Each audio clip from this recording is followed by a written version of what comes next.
Hello everyone. Thank you for joining. Hello. Do you know how much you're going to pay for client gifting? Or do you know how you're going to pay for client gifting? This is the question that I'm pretty sure is a question in a lot of people's minds. So let's talk about the budget.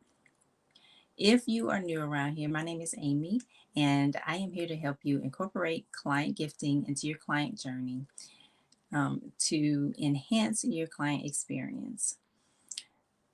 Over the last 7 weeks, and yeah, it's been 7 weeks. Over the last 7 weeks, we've taken a closer look at the steps given in the client gift plan short video series, and those steps.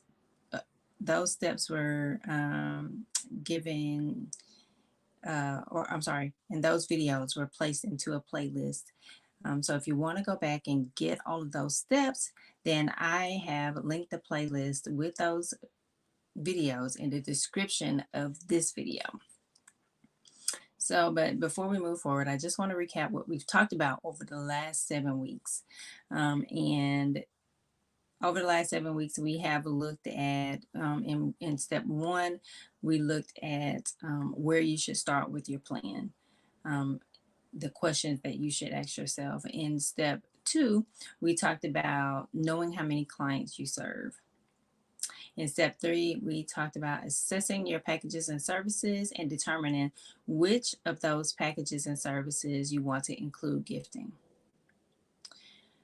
And then in step four, we talked about where you wanted to incorporate gifting within those for your client journey within those packages and services that you chose in the previous step.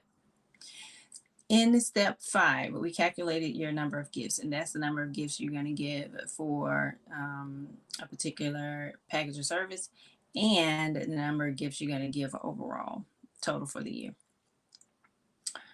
And you can actually break that number down in several ways. But um, in step six, we brainstormed lots of ideas on the types of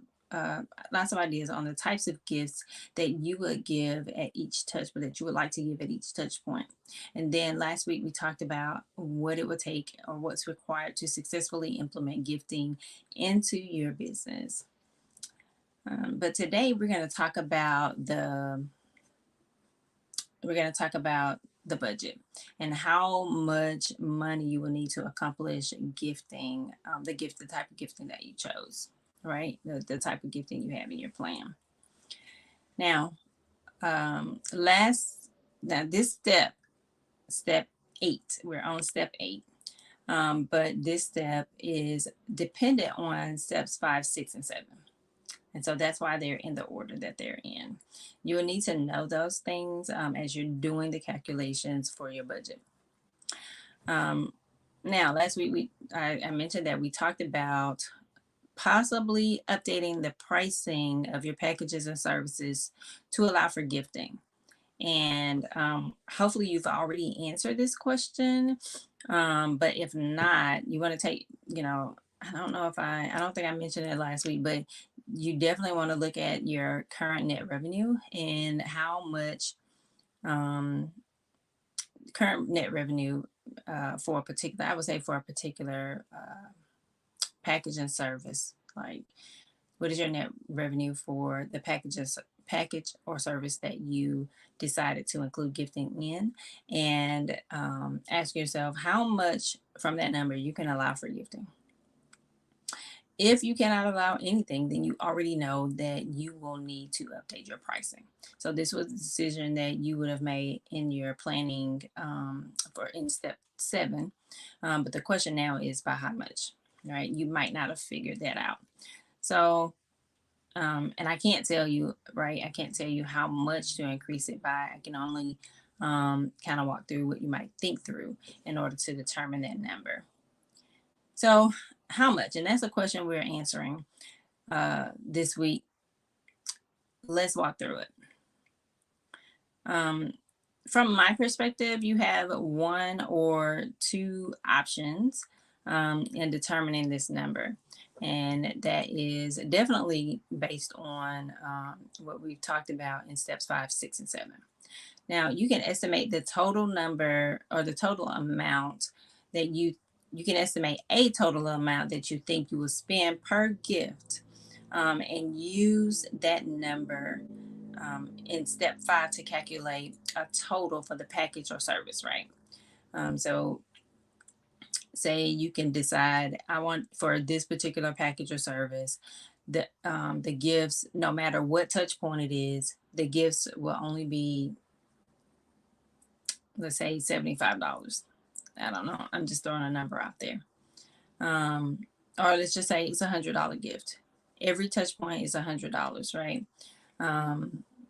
And the gift is $100. The budget for the gift is $100, and per uh, gift, you just take that, you know, number that you've calculated and calculate a total amount based on your number that you came up with, or numbers that you came up with in step 5, for that particular package or service. And that'll give you, you know, an amount. You probably, depending on how you do your budget, you probably want to get a monthly calculation or a yearly calculation to do estimates for your budget, so that you have a guideline, right?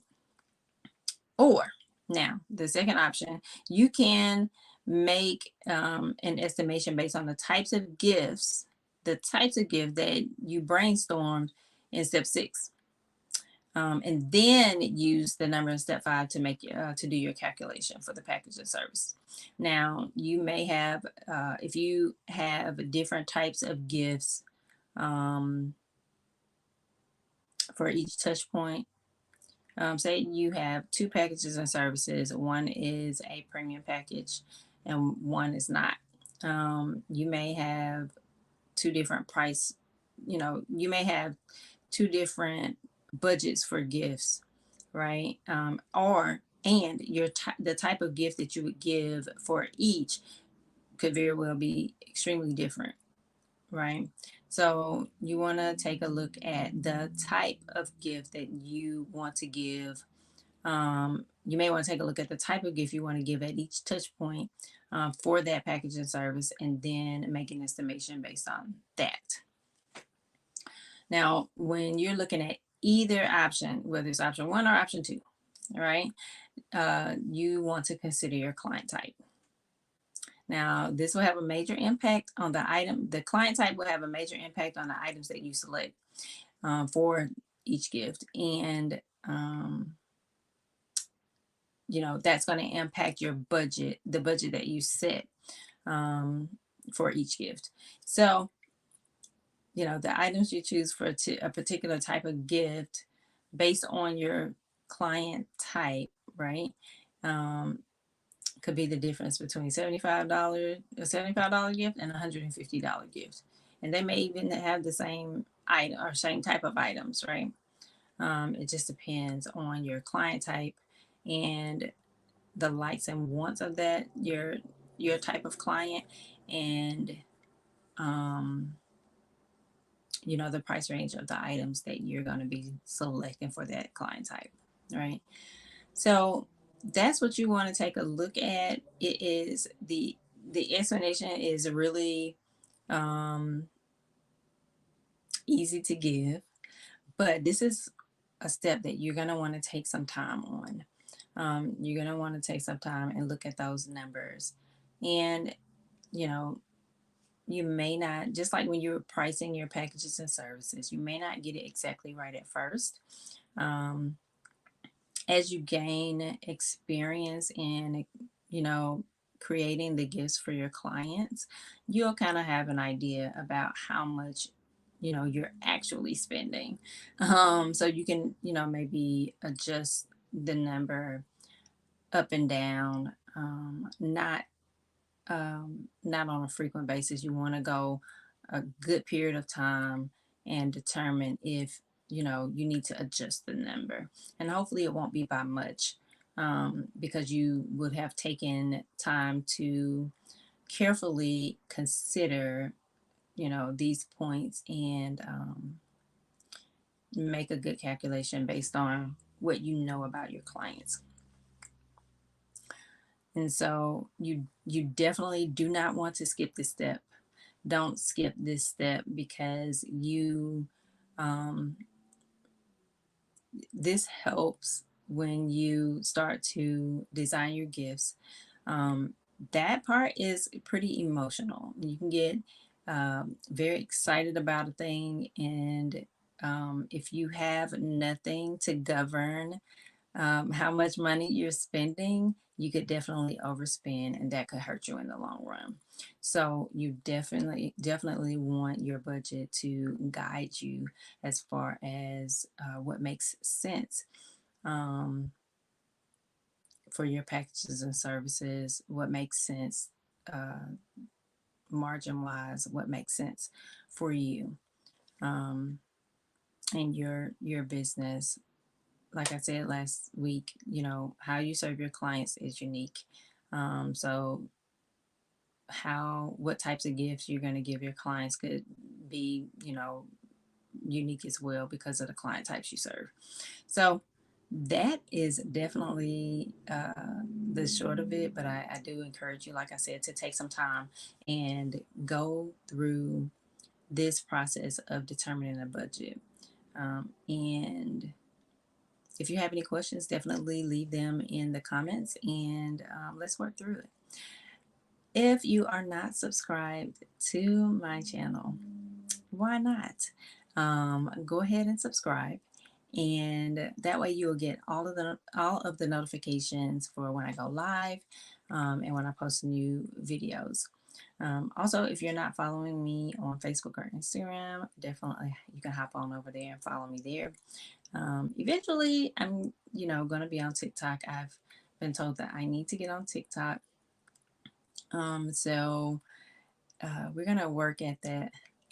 But one so it's one thing that I forgot to mention a little bit earlier on in when looking at the types of items, I mentioned that items you choose for a particular type of gift can be the difference between a $75 gift and a $150 gift, and those are just numbers that I threw out there. All right.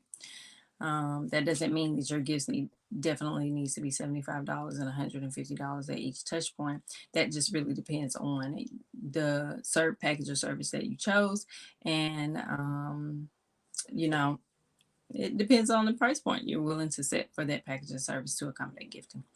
So,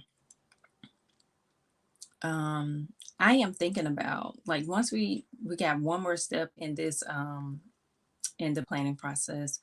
And then there is, I guess I can call it like a little bit of a bonus, but uh, actually the part that everybody gets excited about, everybody gets emotional about, and that's choosing the actual gift items, like going through the process of choosing what the gift is actually going to be, not a gift type, but what it's actually going to be, right?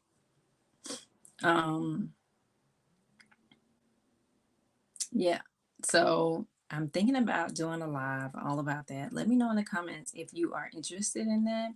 I have to think about how we can walk through that because it's different. It's really different for each. It's going to be really different for each business.